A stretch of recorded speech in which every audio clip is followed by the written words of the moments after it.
بسم اللہ کی برکت۔ ایک گاؤں میں 5 دوست رہتے تھے۔ وہ سب بہت بہادر تھے لیکن ایک چیز سے ڈرتے تھے۔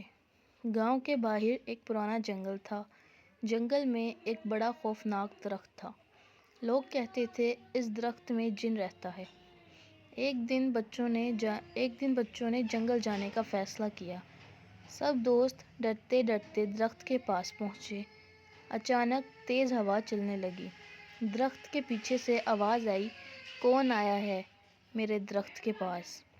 بچے زور سے چیخ پڑے۔ احمد نے کہا، دعا پڑھو۔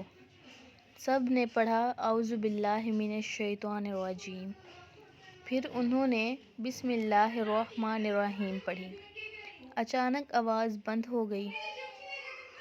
درخت کے پیچھے سے ایک بوڑھا آدمی نکلا۔ اس نے کہا، یہاں کوئی جن نہیں، میں بچوں کو ڈرانے کے لیے آواز نکالتا ہوں۔ جنگل میں جانا خطرناک ہوتا ہے۔ بچوں نے وعدہ کیا اب اکیلے نہیں آئیں گے۔ سب نے کہا، ڈر لگے تو اللہ کو یاد کرو، اسی میں ہماری حفاظت ہے۔